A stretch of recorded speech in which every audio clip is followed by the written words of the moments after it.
அனைவருக்கும் வணக்கம். இந்த வீட்டில் பார்த்தீங்கன்னா அட்டாச்சு பாத்ரூம் உள்ள வென்டிலேட்டர் எக்ஸாஸ்ட் ஃபேன் வைக்காதனால நம்மளே ஹோல்ஸ் போட்டு வச்சுக்க சொல்லிட்டாங்க.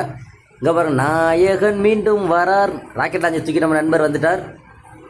ஆரஞ்சு ஹோல்ஸ் போட போகிறாங்க. ஆரஞ்சு ஹோல்ஸாக cover cutting bed machine use பண்ணுறோம். அது பெட் அடிச்சாச்சு. பெட்டு மேலே மிஷினை தூக்கி மாட்டுறது ரொம்ப சிரமமாக தான் இருக்கும், ஹைட் இருக்கிறதுனால. எந்தாலும் ஒரே எடுத்து மாட்டியாச்சுங்க. தூக்கி வச்ச உடனே one time machine position and பெட்லாம் கரெக்டாக இருக்குதான் ஒரு டைம் செக் பண்ணிக்கணுங்க. செக் பண்ணதுக்கப்புறம் நம்ம எப்போதும் போல் ஏரி கனெக்ஷனை கொடுத்து மிஷினை ஓட்டிடலாம். இப்போ போர் கட்டிங் போடுறதுனால பார்த்தீங்கன்னா வால் எந்த ஒரு டேமேஜும் ஆகிறது இல்லை. நம்மளோட ஹோல்ஸும் கரெக்டாக அதில் விழுந்துருங்க.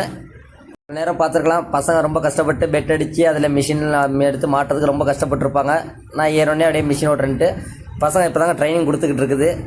கட்டிங் மிஷின்லாம் பார்த்தீங்கன்னா போடும்போது ரொம்ப கேர்ஃபுல்லாக போடணுங்க. இப்போ நம்ம ஹோல்ஸ் போடுறது உங்களே இறங்குறது தெரியும். என்னோட வாட்டர் யூஸ் பண்ணி தாங்க அந்த போர் கட்டிங் மிஷின் போட்டுலாம் பெட்டு தேஞ்சு போயிடும். இவரும் ஃபுல்லாக ஹோல்ஸ் விழுந்துருச்சு. இவரும் எந்த ஒரு டேமேஜும் இல்லாமல், வால் எந்த ஒரு டேமேஜ் இல்லாமல் ஹோல்ஸ் விழுந்துருச்சு பாருங்கள். அவ்வளோதான், பார்த்தீங்கன்னா நம்ம ஹோல்ஸ் போட்டு முடிச்சிட்டோங்க.